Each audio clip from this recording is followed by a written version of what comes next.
रफी साहब ने इस गाने को ऐसे गाया कि हुस्न, इश्क और नजाकत तीनों मिलकर लोगों पर कहर ढाते नजर आते हैं। तारों से कहा करता है ये दिल की कहानी। इस गाने में रफी साहब का साथ दिया है लता मंगेशकर ने। चांद मुबारक हो तुझे रात सुहानी। सी रामचंद्र को तब लोग इसलिए जानते थे क्योंकि वो लता मंगेशकर के गानों में खूबसूरत संगीत देते थे।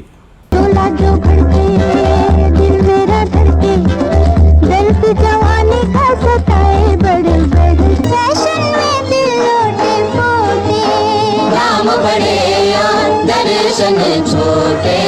मोहम्मद रफी और वसंत देसाई ने मिलकर बहुत कम काम किया, लेकिन जितना किया बढ़िया किया। हाथों में तेरे मेरा हाथ रहे।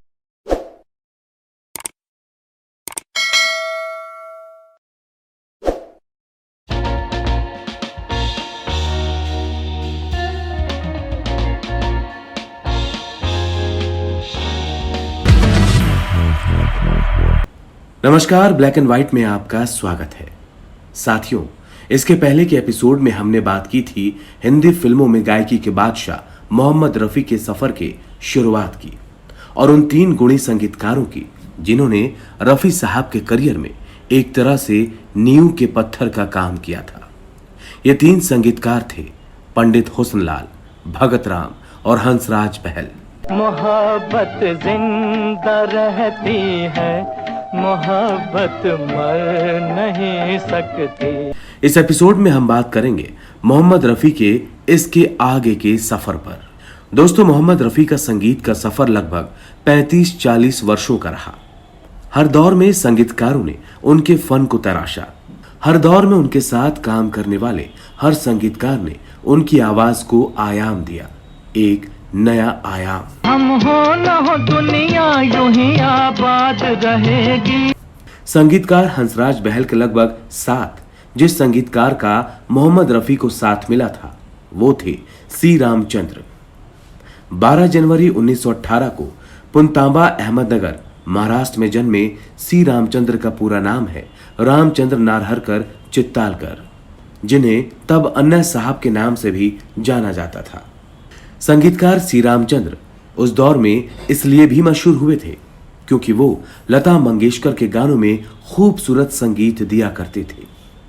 सी रामचंद्र और लता मंगेशकर की तब तूती बोलती थी। पत्ता भी खड़के तो बिजली से खड़के, दर्द जवानी का सताए बड़ी बड़ी के, नए ज़माने के झेला, उजले कपड़े दिल है मेरा। यहाँ ये जिक्र करना अच्छा रहेगा कि संगीतकार पंडित हुस्नलाल ने मोहम्मद रफी को संगीत की तालीम तो दी ही थी। पंडित हुस्नलाल ने 1948 में लता मंगेशकर को भी संगीत के गुर सिखाए थे।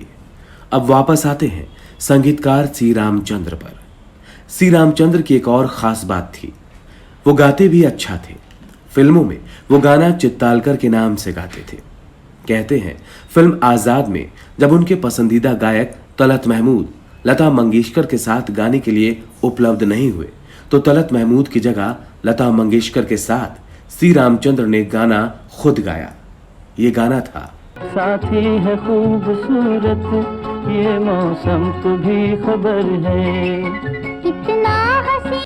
1947 से 1957 के बीच सी रामचंद्र ने मोहम्मद रफी से फिल्म शहनाई, सगाई, साकी और बारिश के लिए गाने गवाए, लेकिन जिस गाने ने सी रामचंद्र और मोहम्मद रफी के साथ को यादगार बनाया वो था फिल्म नौशेरवान आदिल का ये गाना। जा जा के पलट आती है फिर तेरी जवानी। ये फिल्म रिलीज हुई थी 1957 में। राजकुमार के साथ माला सिन्हा का ये रूप उनकी जानी पहचानी छवि से बिल्कुल अलग नजर आती है। मोहम्मद रफी ने इस गाने को ऐसा गाया कि हुस्न, इश्क और नजाकत तीनों मिलकर देखने सुनने वालों पर कहर ढाते नजर आते हैं।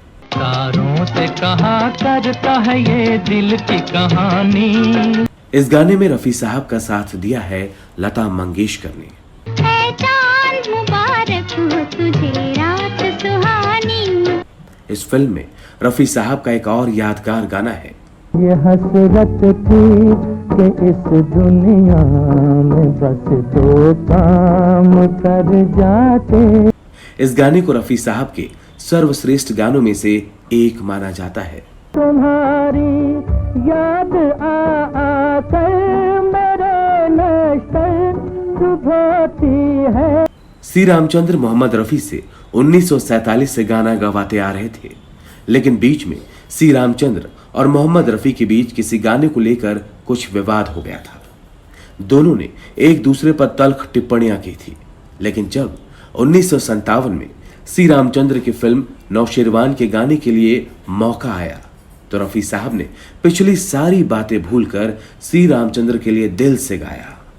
संगीतकार श्री रामचंद्र ने मोहम्मद रफी के साथ ज्यादा काम नहीं किया और अब मोहम्मद रफी और श्री रामचंद्र दोनों को इस दुनिया से गए काफी वक्त बीत चुका है, लेकिन अब भी लोग जब इस गाने को देखते सुनते हैं तो उन्हें एक साथ उन दोनों की याद आती है। हम हो न हो दुनिया यूं ही आबाद रहेगी। संगीतकार श्री रामचंद्र के बाद मोहम्मद रफी के जीवन में आए संगीतकार वसंत देसाई। लिफ्ट दुर्घटना में असमय मौत हो जाने की वजह से वसंत देसाई मोहम्मद रफी के साथ ज्यादा काम नहीं कर पाए, लेकिन जितना किया बढ़िया किया। हाथों में तेरे मेरा हाथ रहे। ये गाना है फिल्म गूंज उठी शहनाई का, जो आई थी 1959 में। इस गाने में रफी साहब के साथ हैं लता मंगेशकर। जीवन में पिया तेरा साथ रहे। इस गाने में दोनों को अपने साथी के साथ होने का सुकून है और एक कामना है कि ये साथ हमेशा ऐसे ही बना रहे। उस दौर में यह गाना अपने इसी भाव की वजह से लोगों के बीच खूब लोकप्रिय हुआ था। जब तक सूरज चंदा चमके गंगा जमुना में। इस फिल्म का एक और गाना है जिसे मोहम्मद रफी ने बड़ी खूबसूरती से गाया है। मुश्किल राहें यहाँ अश्कर आहें यहाँ। ये गाना उस दौर में उन लोगों के लिए एक चेतावनी का काम करता था जो प्यार में जोखिम उठाने की कुवत नहीं रखते थे। इसमें चैन नहीं ना करार। ये गाना उन्हें भी सावधान करता था जो इश्क में आगे बढ़ जाना चाहते थे। कह दो कोई ना करे यहाँ प्यार। इन गानों को लिखा है गीतकार भरत व्यास ने। गूंज उठी शहनाई के बाद वसंत देसाई और मोहम्मद रफी एक बार फिर साथ आए 1961 में फिल्म प्यार की प्यास में। क्या धरती और क्या आकाश सबका प्यार की प्यार। इस गाने में भी रफी साहब के साथ हैं लता मंगेशकर। क्या धरती और क्या आकाश सबको प्यार की प्यार। इस एपिसोड में आज इतना ही। अगले एपिसोड में हम चलेंगे रफी साहब के आगे के संगीत के सफर पर। तो अब हमें दीजिए इजाजत। नमस्कार। सबका प्यार की प्यार।